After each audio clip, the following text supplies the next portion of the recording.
va passer maintenant à la définition de vecteur normal à un plan. Alors un vecteur est normal à un plan si et seulement si il est non nul et orthogonal à deux vecteurs non collinéaires de P. Donc là, sur mon dessin, vous avez U et V qui sont deux vecteurs non collinéaires de notre plan P et ces deux vecteurs sont orthogonales au vecteur n qui est ici. D'accord? Donc n sera un vecteur normal au plan. Donc si vous pouvez retenir ça, c'est un vecteur en gros qui sera perpendiculaire au plan. C'est l'équivalent un petit peu. Mais on ne dit pas ça. Un vecteur n'est pas perpendiculaire à un plan, on dit qu'il est normal à un plan. Alors ensuite, des propriétés de ce vecteur normal. Alors, un vecteur normal à un plan est orthogonal à tout vecteur de ce plan. C'est un peu ce qu'on avait vu sur les droites. Ça marche aussi pour les vecteurs. Donc là, si vous avez le vecteur W qui est dans le plan P, puisque n est normal au plan, il sera orthogonal au vecteur W. Ensuite, tous vecteurs normaux à un plan sont collinéaires entre eux. Donc là, le dessin l'illustre bien. Vous avez n qui est un vecteur normal au plan, n' aussi. Les deux vecteurs sont collinéaires. Deux plans sont, avec un S c'est mieux, sont parallèles si et seulement si un vecteur normal à l'un est collinéaire à un vecteur normal à l'autre. Donc là, si vous voulez démontrer que des plans sont parallèles, vous prenez un vecteur normal du premier, un vecteur normal du deuxième, et vous montrez que ces deux vecteurs sont collinéaires. Deux plans sont perpendiculaires si et seulement si l'un contient une droite orthogonale à l'autre. Alors, là, si vous regardez le plan qui est à gauche, la face gauche du cube, et le plan qui est la face du fond du cube, eh bien, ces deux plans sont perpendiculaires parce que il y en a un, donc le plan du fond, contient la droite HG qui est perpendiculaire à la face, qui est orthogonale, pardon, à la face de gauche. Donc vous avez bien des plans perpendiculaires. Et enfin, deux plans sont perpendiculaires si et seulement si un vecteur normal à l'un est orthogonal à un vecteur normal de l'autre. Donc c'est plutôt celle-ci qui va servir dans la pratique. Vous prenez un vecteur normal du premier plan, un vecteur normal du deuxième, et vous montrez que ces deux vecteurs normaux sont orthogonaux. Donc si vous avez des propriétés à retenir, c'est celle-ci. Donc toutes celles qui parlent des vecteurs normaux et non pas des droites. Voilà, donc ça, il faut vraiment le connaître, ça vous servira vraiment dans les exercices. Alors pour ceux qui lisent les introductions de mes chapitres, vous savez qu'il nous reste une propriété de la première page du cours à démontrer. Donc cette propriété, c'est si une droite est orthogonale à un plan, elle est orthogonale à toute droite de ce plan. Alors j'avais besoin pour cette démonstration de la notion de vecteur directeur, donc maintenant qu'on l'a faite, on va pouvoir démontrer cette propriété.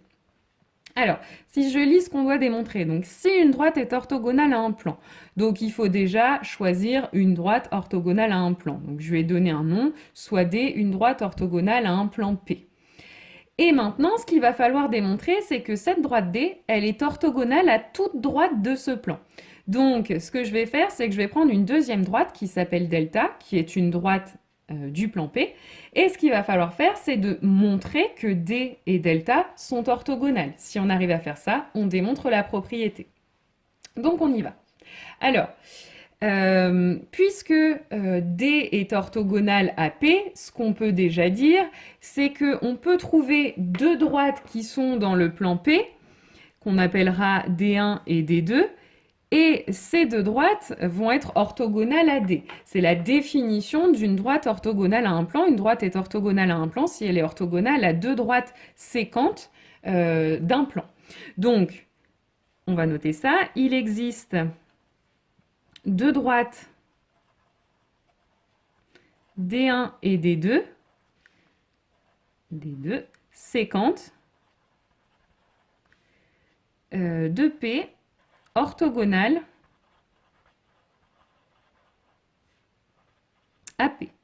à D, pardon.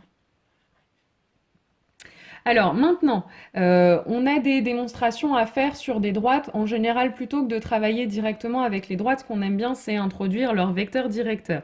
Donc on va tout de suite leur donner des noms. Donc soit U, V1, V2 et W, des vecteurs directeurs de D, D1, D2 et delta respectivement. Alors, si je les représente sur mon schéma, hein, vous allez avoir V1, V2, U et W. Alors, maintenant, ce qu'on peut dire, c'est que déjà, le vecteur U, il est orthogonal à V1 et V2.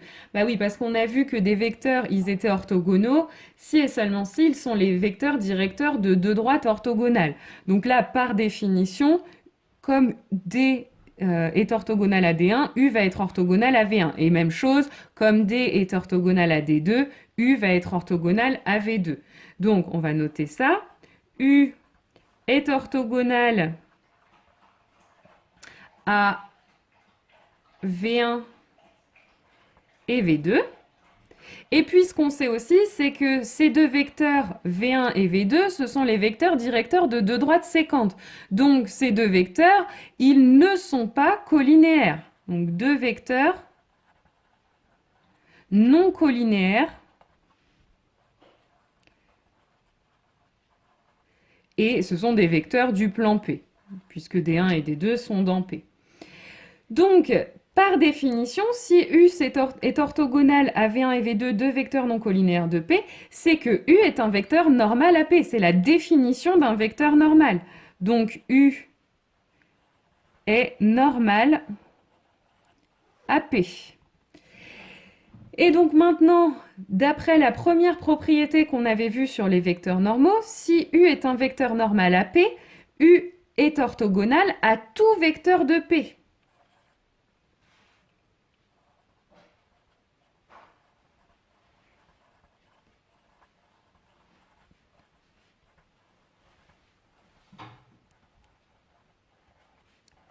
Et donc, s'il est orthogonal à tout vecteur de P, c'est donc qu'en particulier, U est orthogonal à W, puisque delta est une droite de P, donc W est un vecteur de P. Donc, en particulier,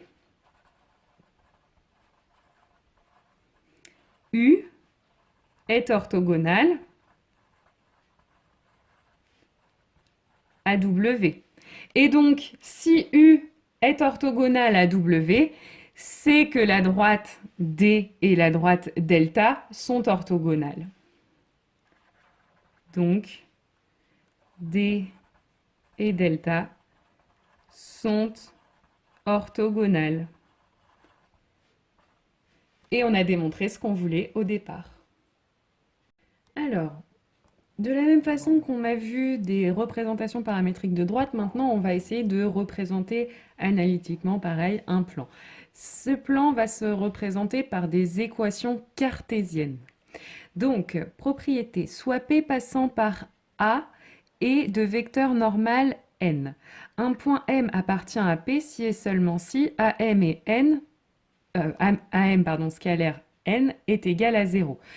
Évidemment, hein, vous avez un vecteur normal, donc dès que vous allez prendre un point dans le plan, le vecteur AM va former un angle droit avec le vecteur n. Donc, leur produit scalaire à ces deux vecteurs AM et n vont être nuls. C'est à cette condition qu'un point M appartiendra au plan.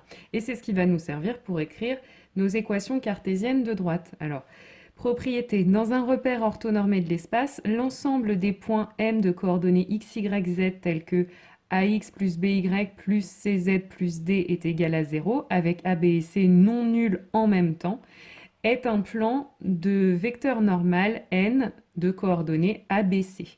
Donc là, vous reconnaissez un petit peu l'équation cartésienne d'une droite du plan. Hein. Si j'enlève le CZ, c'est exactement ça. Et donc évidemment, dans l'espace, on rajoute une coordonnée et on obtient non pas une équation cartésienne de droite, mais une équation cartésienne de plan. Tout plan admet une équation de la forme ax plus by plus cz plus d égale 0, avec a, b et c non tous nuls en même temps. Cette équation est appelée équation cartésienne du plan.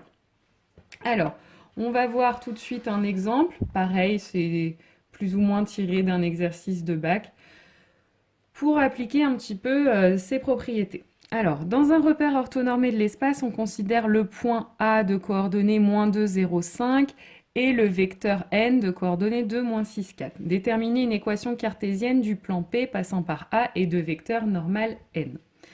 Donc, on a vu que un point M de coordonnées x, y, z, il va appartenir à un plan P à condition que le produit scalaire de AM et de N soit nul, c'est-à-dire à condition que ces deux vecteurs soient orthogonaux. Et donc, je vais calculer leur produit scalaire. Donc pour ça, je vais d'abord calculer les coordonnées de ces deux vecteurs. Donc M a pour coordonnées x, y, z. A pour coordonnées moins 2, donc plus 2, 0 et 5.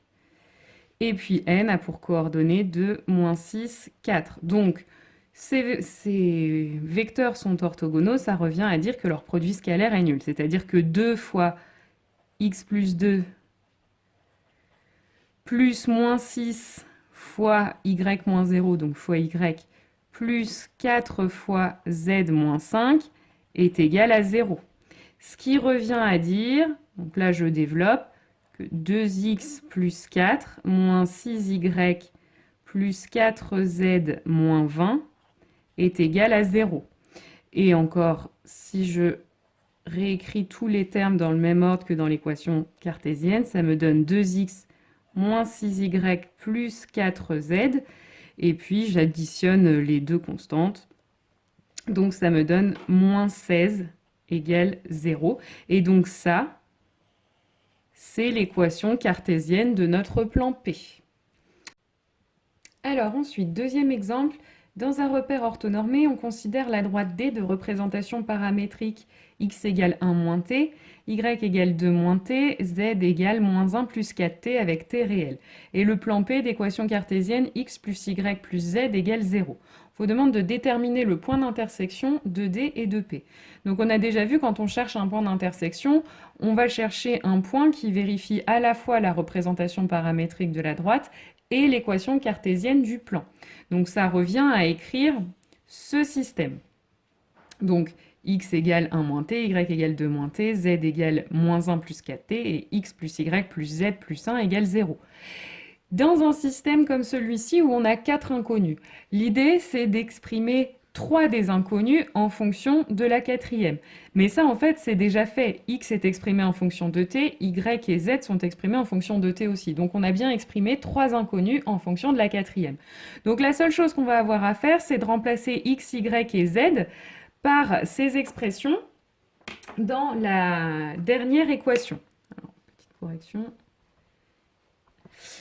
Et donc, si je fais ça, ça me donne, dans la dernière équation, 1 moins t plus 2 moins t plus moins 1 plus 4t égale 0. Et donc, si je simplifie la dernière ligne, ça me donne 2t plus 2 égale à 0.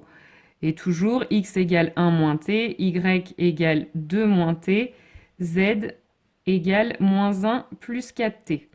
Et donc, finalement, si je résous dans ma dernière ligne, je vais avoir t qui va être égal, je passe le 2 de l'autre côté, moins 2 divisé par 2, ça fait t égale moins 1. Et maintenant, j'ai donc x égale 1 moins moins 1, donc 2. Y égale 2 moins moins 1, donc 3. Et z égale moins 1 plus 4 fois moins 1, donc moins 5. Donc finalement, les coordonnées du point d'intersection, ce sera 2, 3, moins 5. Et pour finir, on vous demande dans un repère orthonormé, on considère les plans P et Q d'équations respectives x moins 3y plus 2z égale 5 et 2x plus y plus 7z égale 1. Démontrer que P et Q sont séquents et déterminer une équation paramétrique de leur droite d'intersection. Alors déjà, pour montrer que des plans sont séquents, on va déjà regarder en fait leurs vecteurs normaux. Et on va essayer de démontrer que ces plans ne sont pas parallèles. D'accord? La seule façon pour des plans de ne pas être séquents, c'est d'être parallèles. Donc là, on va regarder des vecteurs normaux à ces deux plans et montrer que ces vecteurs normaux ne sont pas collinéaires. Donc, premier vecteur normal pour le premier plan, donc celui-là, on a vu que en fait, quand vous avez l'équation cartésienne d'un plan, les coordonnées du vecteur normal, ce sont les coefficients que vous avez devant x, y et z. Donc là, pour le premier plan, les coordonnées, ce seront 1, moins 3, 2. Ça, c'est un vecteur normal AP. Et n', ce sera donc le vecteur normal à Q. Donc là, ses coordonnées, ce seront 2, 1, 7. Celui-là, il est normal à Q. Et on voit bien que ces deux vecteurs ne sont pas collinéaires. Hein. Pour passer de 1 à 2, je multiplie par 2, mais si je multiplie moins 3 par 2, je ne trouve pas 1. Donc n et n' ne sont pas collinéaires. Donc, P et Q sont séquents.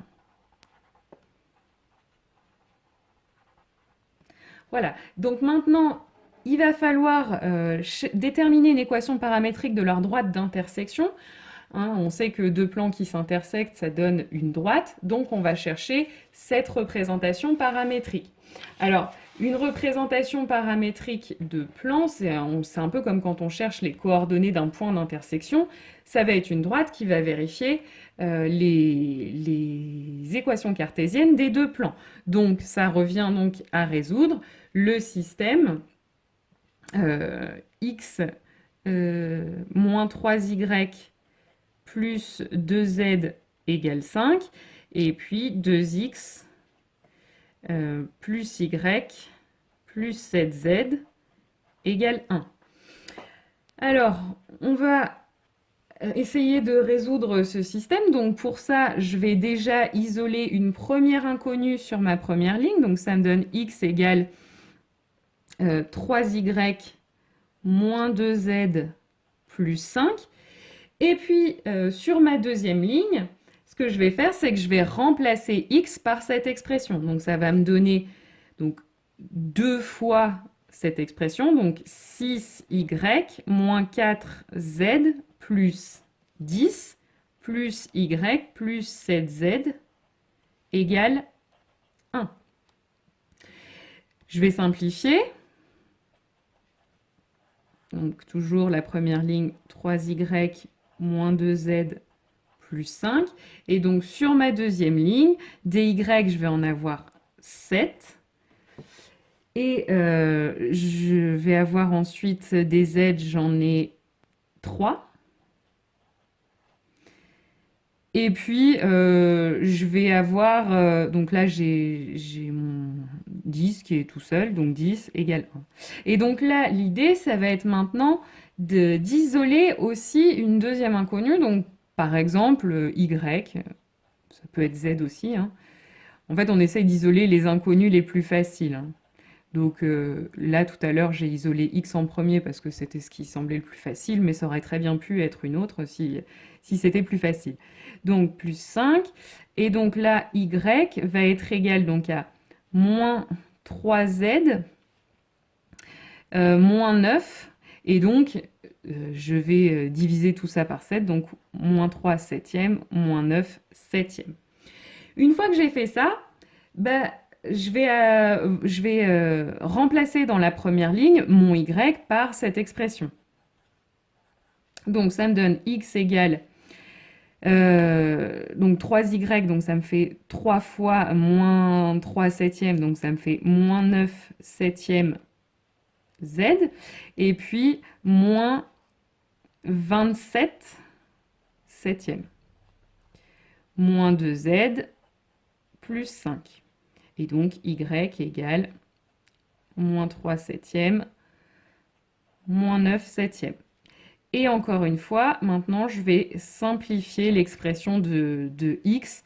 Donc, finalement, des z, j'en ai, quand on simplifie, moins 23 septièmes. Et puis, les constantes, j'en ai 8 septièmes. Et donc, toujours, y égale moins 3 septièmes de z, moins 9 septièmes. Et donc, une fois que je suis arrivée là, alors j'ai toujours pas clairement une représentation paramétrique de z, de la droite, pardon, d'intersection, mais par contre, j'ai quand même quelque chose qui ressemble dans la mesure où je vais avoir x égale, y égale. Ce qui va me manquer, c'est le z. Mais en fait, le z, bah, finalement, il peut prendre un petit peu n'importe quelle valeur. Donc en fait, z, va jouer le rôle de mon paramètre t dans une représentation paramétrique. T peut être un réel, et donc là, mon z, il peut vraiment prendre dans ce système n'importe quelle valeur. Par contre, une fois que j'ai choisi que z était égal à t, y doit valoir 3 septièmes de z, donc 3 septièmes de t, moins 9 septièmes. Et x doit valoir moins 23 septièmes de z, donc moins 23 septièmes de t, c'est la même chose, plus 8 septièmes, avec t, un réel. Et donc là, on reconnaît bien une représentation paramétrique de droite, et donc ça, c'est la représentation paramétrique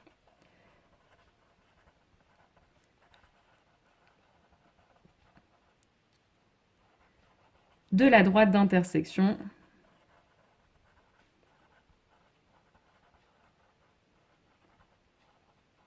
de P et Q.